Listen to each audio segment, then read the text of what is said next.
with us today over on Facebook and YouTube, and a special dear shout out to my YouTube members. You guys are rocking it. Thank you for being here. Hi, Ed. Hi, Dan Fogelman. Oh, thank you so much for the financial energy. That is so sweet. You guys are rocking it. Dan, you're the best. It was very sweet to say. Hey, Shelly. Oh, thank you guys so much for being here. Rachel Ashby, another 2021 mentee. How are you doing? You're hanging out here. We'd love to hear from you and your questions to Mack today, who we're going to be talking to today is the Mack the Medium, Mack Fensterstock, who has been doing psychic mediumship for 5 years. And now she's crawling out into more global, shall we say, out in the deep public eye with her open channeling skills. And we welcome her today. I'm so happy she's going to come and talk to us. And we might do this again because Mack has a lot of great insights. Where this way. Mack, you. How are you doing today? I'm really good. Yeah, it's a good day. All right, before we dive into your craft and how you landed here, is you have a lot of interesting just connections to your psychic mediumship skills and why you've chosen this path rather than avoiding it and ditching it, ignoring it, like a lot of people out there are doing because it feels a little crazy. And then I see your kitty cat. Yes, that is Alfie. You can introduce us next time. Yeah, so I went to my entire life, I was going to be an actor. That's what I wanted. That's all I did. And when my initial intense spiritual awakening happened, where I was like, oh, this is real and this is coming to the forefront of my life and I can't avoid it any longer. Because there were things that were showing up for me for years that I knew kind of pointed to it, but I ignored it because I was like, well, my ego was stuck on the fact that I'm going to be an actor. And if I can't be an actor, then I'll never be happy. So I'm not going to do anything other than that. But then when things started to unfold for me, it was not so much that I chose this path, is that it chose me. I could no longer avoid it once I allowed myself to tap in. And it sort of kind of all just happened at once where I was like, all right, this is real. This is happening. I have to pay attention to this.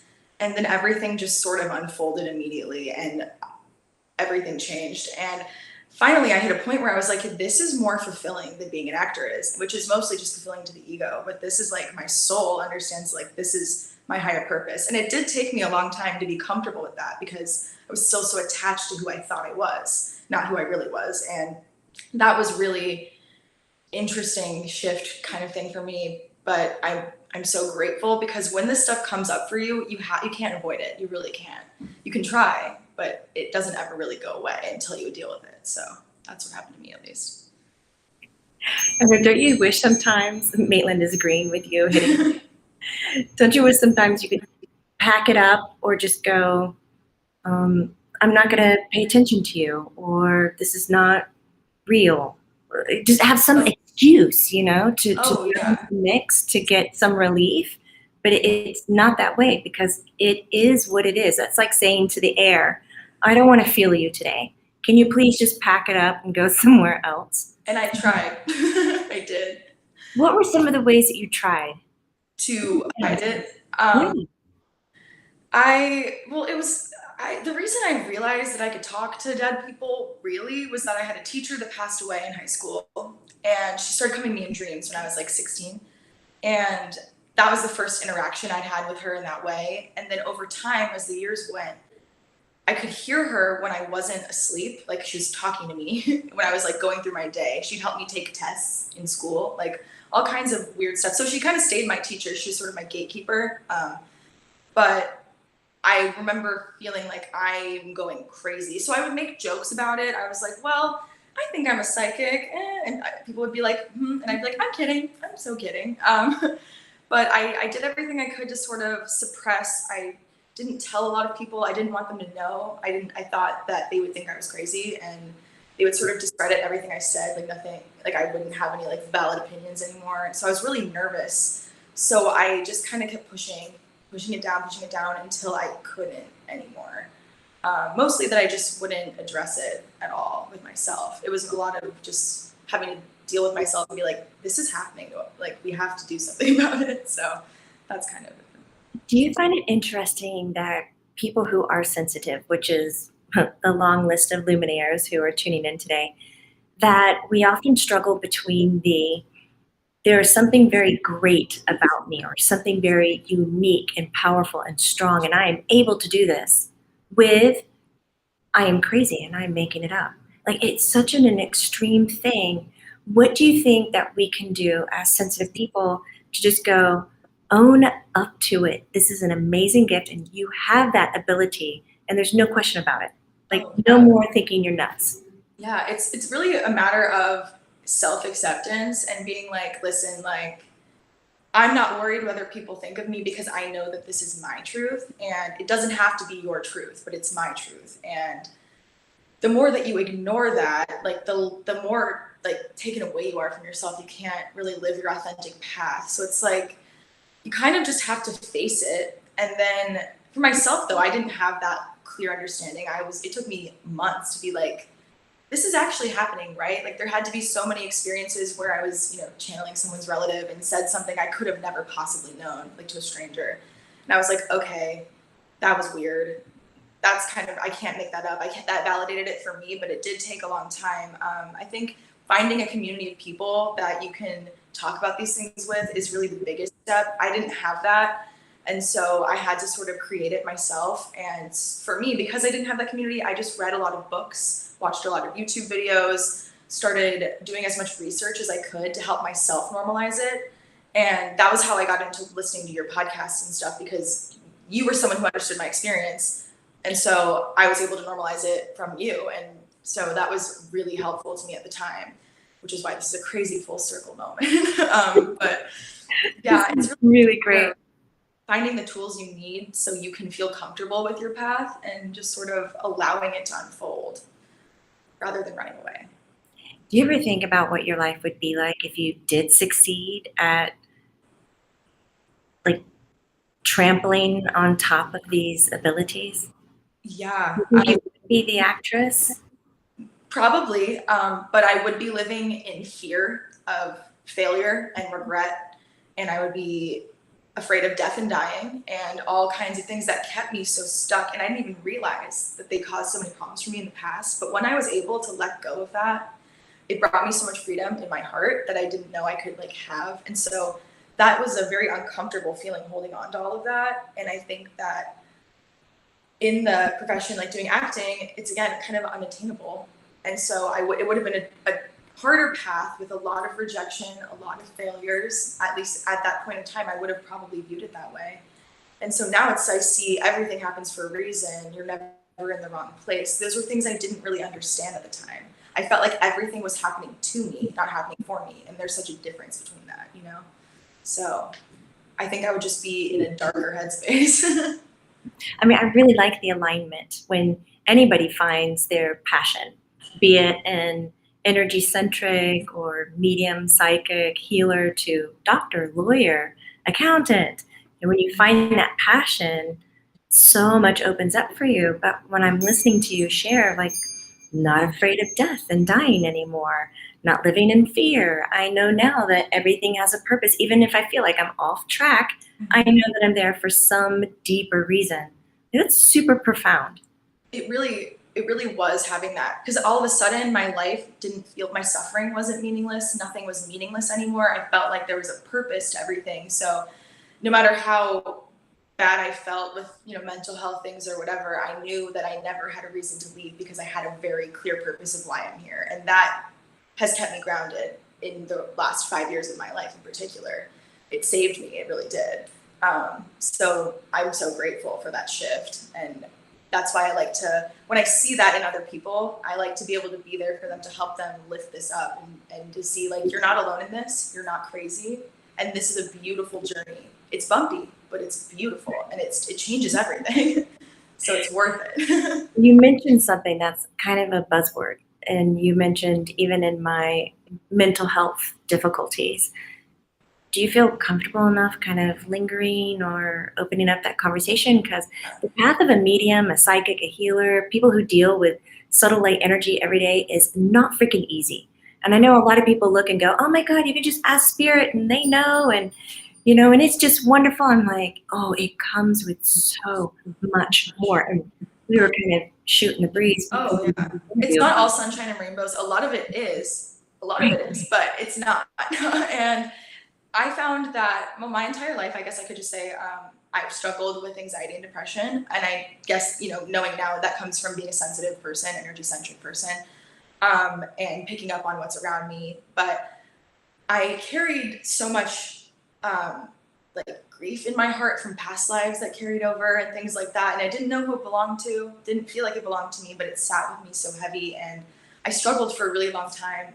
And, once I got to college, when I had this sort of shift with myself where I was like, this is my truth, it did even from that knowledge, I still had a lot coming up because when you start to address this path, you start to have lots of shadow work that comes through because in order to be in complete alignment with yourself, you have to work through all of the things you've been pushing down as a human in your ego brain and stuff and what you've been suppressing. So the more you pursue this path, you see all this beautiful abundance, but also you see the underside of everything because you start to understand the law of duality. It's like you can't have light without the dark. So I have this beautiful, wow, I feel so enlightened and at one with the universe and I feel peace in my heart, but also there's still so much to deal with. And when you feel everything, it's really hard to separate that if you're not aware of it. And so that was something that was really debilitating in a lot of ways for me growing up. But once I had that shift and I could be like, well, my pain that I feel has a purpose. I'm not just sitting here feeling like I want to, throw myself into traffic, for lack of a better phrase. No insensitivity there. It's just, I used to have this like, the world is out to get me and everything's messed up and I'm not going to be able to come out of this. And it was this very cynical, jaded view of life because of like how I became more like that than I ever intended to be.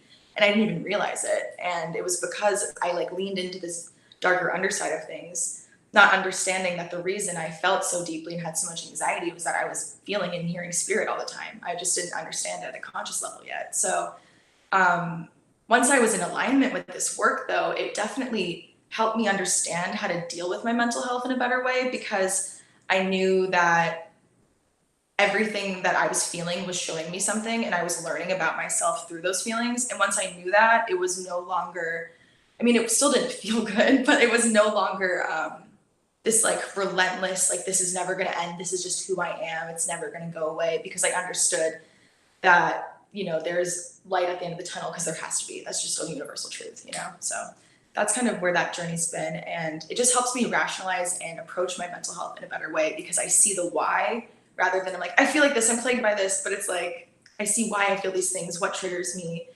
how, like where it comes from. And then you can just break it down in a more productive way. So at least for me, that's been really useful and productive. I love how you said, I see the why. It's like I psychically see the why, and therefore I can break down this whole domino effect and not end up in some outcome that I don't want. Mm-hmm, definitely. Do you help other people do this? I know you do sessions. You provide psychic readings, mediumship readings. In here, do you also help or highlight those who might need to be able to psychically see the why behind things? Yes, and that's how I like to do my readings. I don't really pick a very set structure. I kind of like to flow conversation-wise with people and see kind of what the more I talk to them and hear them talk to me is when I can connect in. And, people will talk to me about what they're feeling and we can, trace it back in a better way. It's, not so much just like they're stuck. It's like I can be like, well, you carry this from this timeline and it is a cycle that you haven't broken yet. So when you do this differently, maybe this will be relieved or things like that. And then on the other side of it also, I do a lot of spiritual awakening support sessions for people who are going through the spiritual awakening path and are maybe having sort of a bumpy start because I definitely had that. And when you go through that, it does affect your mental health a lot. And so helping people who are going on the path but are struggling that way is something that I'm really passionate about because I know what it's like to feel like that. and it really makes it so people can move forward in an easier way. I think it's really important to address the why rather than the why me, you know? Like there's a difference. That's something there is a big difference. Our viewer, Luminaire Kim Guy, wrote, I'm also a medium, but it is just what it is, you know, as we were talking about the abilities in before. And Kim says, back in the day, I had a fear of being locked away if I shared my gift. No real support like now. And you just talked about the whole little support session. It's not a little, it's a really nice support system that you're providing for people. It's really wonderful too, just to watch other people wake up to this journey that's so beautiful, and to see how other people are connected and stuff, and being able to track it back is like part of my favorite. That's like my favorite work to do. So. Well, you're getting big hellos from a lot of viewers, even our dear friend Vina Chalice, who is here from our mentorship group. She's giving you a shout out. Colleen, that was a very sweet statement. Grateful for Jamie for normalizing the abilities. Just got to keep breaking it down. Mac, you do such a good job with this too. I would be nowhere without Jamie Butler, everybody. And I mean it. That is a big statement to hold in my heart. My goodness. I really mean it. Mac. Woo! Thank you. Vlad is saying hello. Amor Blessing is saying, just don't use your acting skills in your medium work. Too many people are doing that. So that's why it's kind of funny that I have the acting background, because people are like, well, what if you're just acting? And I'm like, well, no. I like the fact that I had the shift where I can embrace myself in a more profound, authentic way than versus I was wearing masks for like a living. Like that was what I always did. Now I take them off. Oh my God, you and I both, because I have that acting history as well. Mm-hmm. But I think it really helps us figure out who we are and know when we are not acting. It makes us more authentic. So it's a really good discovery. Definitely. I learned so much about the human experience through acting school, and empathy and understanding other people's perspectives. So it all kind of goes hand in hand in a lot of ways. Skinny Robert is giving you a ton of thanks. And Mitzi Trahan saying good afternoon and hi, Mac, as well as Forest Fairy. Hi, everybody's just saying hi. They're really loving your presence. There are some great questions, and I'm going to kind of summarize and put some of them together. You know, we're always interested, how do you, as a psychic medium, get the information from the energy? Do you see the spirit and they talk to you? Do you hear it? Do you claircognizant it? Do you just know it? Mm-hmm. What's it like for you? It happens in a lot of different ways. So when I am approaching a session with a person, it'll be, you know, I'm looking at them like this, how you see me right now, and I look around them, kind of in their aura, and I can see the placement of spirit. If I'm going to go ahead and talk to spirit guides or loved ones or something, I see energetically where they are. I can feel it and sense it. And then from there, in my third eye, I can see them, and then I can hear them and then translate. But a lot of what I do comes through with claircognizance. I just will have, when I'm talking to somebody, they're talking to me about things, I'll have a download and just like say it. And that is how a lot of my really good work happens. But I do also, it's a lot of clairaudience with clairvoyance, but a lot of it is claircognizance as well. So. That is beautiful. Katie P is sharing with you that this journey to mediumship has also shown her the importance of emotions and emotional intelligence. There's so many, you guys are wonderful for putting your fingers to the keyboard. And even Marianne Potter is sharing, you know, I'm not a medium, but I'm really enjoying you sharing all about this. So when you give your sessions, you have them posted up on your website. And for anybody who's listening who really vibes with how Mac is viewing the world and the type of work she's doing, just take the time to research her. Her website is it's the Mac, isn't it? No, Mack-the-Medium. Mack-the-medium.com. I'm posting it right now. It's funny. I always call her the Mack the Medium, and that's in the way of my memory. Research it. There's not going to be harm nor foul nor anything in you being curious and just taking a step in. And when you're thinking, is this the right person or do I want to do this? Just observe the website, observe the feel of it. And when you think about the session, if it really just sparks you to go, yeah, I want to know what that's about, then go for it. What's wonderful is Mack today is offering a discount for all the luminaires out there. You want to share a little bit about that, Mack? I have it posted. Go for it.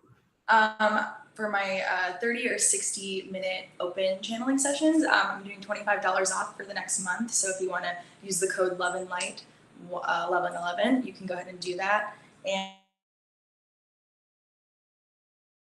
check that out. Did you hear her go out? It was kind of funny.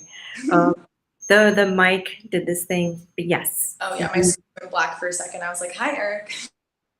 I was wondering when this was going to start showing up because you and Eric are really good buds, aren't you? Yes. So the reason I even was able to bring my truth forward and understand it was that when I went to college, I started to hear my teacher and I was like, I'm easily losing my mind. And I somehow accidentally stumbled across the Channeling Eric blog, which is how I found you and how I found Eric, who became one of my very best friends and still is and always is with me during readings. And I keep him with me all the time. He's the only spirit I allow in my space whenever, because it's never annoying. Well, I mean, it is because if you know him, but like it's not though. And so he's been the best teacher, and I always really highly recommend people try and connect with him. He shows up really fast. So yeah, but he's kind of always a nuisance. He's a lot of fun to work with, but it's like having a live wire around you. You never know what he's going to pull out of his hat. Keeps you on your toes. I was about to say, yeah, he does. Right? He's like, that Eric. Love so him. If you don't know who Eric is, check him out. His mother has created a website and a blog. She's written 2 books about his journey. His name is Eric Medus, and you can find him over at channelingeric.com, and that's Eric with a K. And that can give you some insight on the backstory here of what Mack is sharing. He'll be so happy you did it. Everybody, yes, a lot of you luminaires are very familiar with him. That's super wonderful. So when you're doing sessions and helping people kind of reconnect to loved ones, are you often able to see who it is and say who it is, or is it more of a universal voice? I can usually separate between who I'm seeing. I won't always be able to pull a name. Sometimes I really can, and that's when I get like, whoa. But typically, yeah, the person will come forward and I'll see them. And I can usually sort of address their appearance and what side of the family they're from. Mm-hmm. And that's how people will be like, okay, I know who that is. And I can usually tell if it's an aunt or an uncle. And then from there, I can dive in and we can talk about it. But those are the ones that typically will come through first, our loved ones. Because I'll see guides around people, but it's the relatives that start to talk to me first because my guides help me translate all of that. So that's always cool. And it's really wonderful to be able to deliver those messages and help people heal. That's the best part of this job. So I love this because it sounds so familiar. I have so enjoyed having you and Allie Sawyers, who we had an interview with last week, because the 2 of you, when you talk and share, it's like I see myself in the words. And otherwise, the eclectic crowd that we collect in the mentorship group, which is how I know Mack so well, it's so different. I see them as these big beings of light with intellect that I've never even dove into. But the 2 of you, when I sit and observe, it's like, I feel like, are you in my canoe? Like, do I need to look behind and you guys are like paddling with me down this little river of life? It's wild. For sure. Yeah, no, that's why I think I always connected well with your stuff, because I felt like you understood my experience, because we do similar work. You're just way further down the path than I am. So that's what was good about it. And when I got to talk with Allie, we had a Zoom call one time, and it was very much like that too. I was like, we really get each other, which is so refreshing, because it's hard to find that sometimes. So we have a question with Lorena Longo. She says, hi, Mac and Jamie. Here's a question. Has Mac begun to experiment or on holding a clear crystal and calling in someone instead of using her cell phone and wait for a reply back? Hold on, her cell phone and wait for a reply back, whomever she's trying to talk to, without using her actual cell phone. She's just saying without. So do you use a tool like a crystal? Have you ever tried holding onto that to amplify your ability to connect to somebody who's crossed over? Always have them. Yes, I carry. When I do readings, I carry. I have a big selenite wand I put in my lap, and that helps me sort of stay grounded. Or I have a really big piece of rose quartz I'll also like put in my lap, and those are the ones I like to use during readings. Sometimes I'll have a piece of, like I have a little piece of moldavite or labradorite. I also like to use that to help amplify the connection, which really helps, I think. I really believe strongly in like crystals and being able to use them for certain things, because they do really bring out certain parts of yourself that is just really useful. So that's why I have a bunch just in my lap right now. The big answer is yes. Illy Luminaire is wondering, how about pets? She just recently, her Lulu passed away Friday, and she's really distraught. So in your sessions and the work that you do you also connect to animals, wildlife, domesticated, and I'm going to throw in there plants, because I love that. For sure. And I'm so sorry for your loss, but know that your dog is going to always be existing around you. The same way that they're attached to you in the physical, they're still attached to you in spirit the same way. And if you ever get another pet, you'd probably notice that this other dog is behaving a lot like this one, because the other one is there guiding. So just know that they're very close to your heart, and animals do come through in spirit. One of the first things I ever saw when I realized, I remember my friend in school's cat died, and I was in one of my acting classes, and I was like, Willa, I'm not trying to be weird or anything, but like I think your cat's running around in here right now. But yeah, they are the same as, you know, people who've passed. The soul at the core level is the same. We all choose to incarnate as different things. So yes, your pets will still be with you. Ren Ward is asking a really good question, and it's simply, Mac, where are you located? Like, what's going on? Do you do anything in person? Do you? Well, because of COVID, I haven't been able to do that in a while, but I live in Indianapolis, Indiana for now, and I do everything over Zoom at this time. Eventually, I hope to be able to kind of get a space to be able to do things in person, because I do prefer that. But luckily, with all the technology we have right now, it's been very accessible to be able to do this with people who aren't local to me. So it's been good. I know, because you can just use this coupon code and go get a 30-minute or a 60-minute reading over at mackthemedium.com. And I'll send you a recording of it afterwards. Oh, that's really nice. Mm-hmm. No, that's really appreciative. I love doing, well, I used to document. I have all my sessions in person, and I would write everything out, because my recorders would break. You know, it would record silence or strange laughter and voices. Yeah. Love the paranormal activity, but it really sucked not having the appointment documented. Oh yeah. So, you know, clients still write me back, I was reading my notes you gave me, you know, 15 years ago, and they still mean so much. Well, it's so important to have it to reference back. I had a reading when I first had my awakening. The one reading I ever had was a friend's mom who was an open like channel as well, channels into like all of the crazy alien collectives and things like that. And she gave me a reading that to this very day, at the time it was very dense, and I didn't know how to process all of the information, because I was still getting used to the fact that I talked to dead people. I was like, I'm not gonna be an actor, like what do you mean? And I still go back to it, and every time it makes more and more sense. Like today you're saying addressing a global audience. That's something that came up 5 years ago in that like session. So it's just interesting to see how things go. So you should always hang on to that if you can. I always tell people. So this is your answer, Christine. She says, Mac, do you record the sessions? Yes. That is a yes. Aw, they're all sharing information. I love Lumineers when you reach out and you support each other. It's really opening. So I love asking this one question before closing up conversations.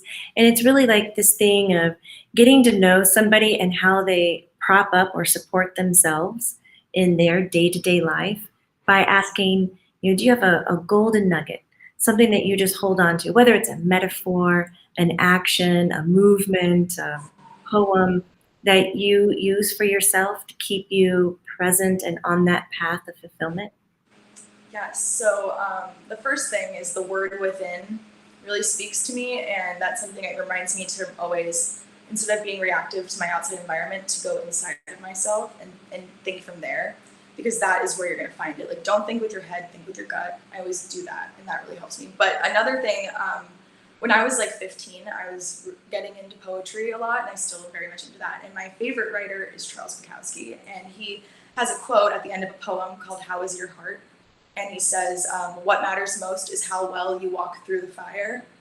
And that's always stuck with me, and especially understanding the purpose between like why we have certain struggles in our lives or why things are coming up for us. The difficult paths are the ones where we're clearing the most karma and we're getting the most done in this incarnation. So I remember to myself, I might be dealing with this, but the only thing is if I just sit down in the flames and lay there, I'm not going to get through anything. So you have to just walk through the fire with grace and be able to come out on the other side, knowing that you're going to be okay. Always leap and the net will appear. That is a big yes. I'm over here cheering you on. Yes. Don't lay down. You're not going to get through it. No, you just got to keep pushing on because you will get through it. That's the whole thing. Sarah Mejias is sending you tons of hearts. I want to give a shout out to Rachel Ashby. She's in our mentorship group. Crystal Desai, who is also in the mentorship group. Ali Sawyer. Thank you so much for coming and supporting Mac today. And thank you all the Lumineers for just being curious, wanting to be here, to see somebody else decide this is the craft, this is what I'm going to dedicate my life to, and come at it in a very honest, vulnerable, and open way like Mac is. And I really have enjoyed working with you so much, Mac. That means so much to me. I can't wait to see everything that you give birth to out there in the world. So I hope we have another conversation like this again. And maybe we can just, as I've mentioned with Ali, let's just do this where we shoot the breeze and we talk about our mediumship stories. Yeah, I love that so much. That's so fun to share. Yay, that would be fun. Lumineers, again, if you're here and you really liked what was being said, or you're like, she looks cool, or I like her style, and she uses crystals, and she understands animals, or she had a bit of a past that's similar to mine. Just slow down and recognize that.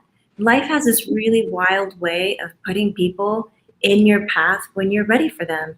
And I feel like if you're hanging out here with us today, that this might be one of those little speed humps that life is saying, slow down, check it out a little bit more.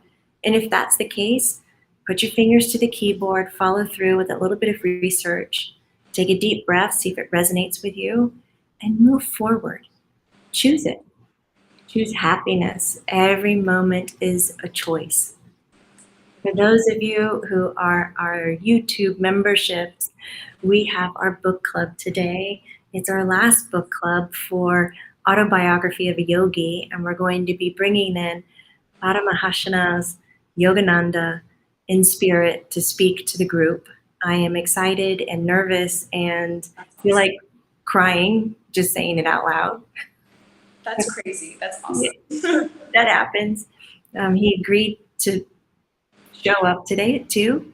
So my heart is already beating and I'm doing my best to stay very chill. These are the wonderful things, Mac and others that we hang out and do. This is how it rolls. Oh, yeah. I'm excited for book club and I hope to see you there. And For everyone else, just remember, it's not woo-woo. It's true. I hope to see you. Yes, Also, later today, we're talking to Charlie Watts at 3:30. I hope to see you guys back for another incredible interview about the history of aura photography and how getting to know your aura can really help you deepen your spiritual awareness. So if you're in, I'll see you later. Mac, thank you so much for today. Thank you. thank you for having me, and thank you so much for all the luminaires saying all these nice things. Please head over to Mack the Medium, continue a relationship, ping her, say hi. You can also find her on Instagram, which, guys, if you wanted in on the ground level, you can get in on the ground level because she just opened her Instagram and she's got her one post up, but you already have about 90 followers. You're rocking it.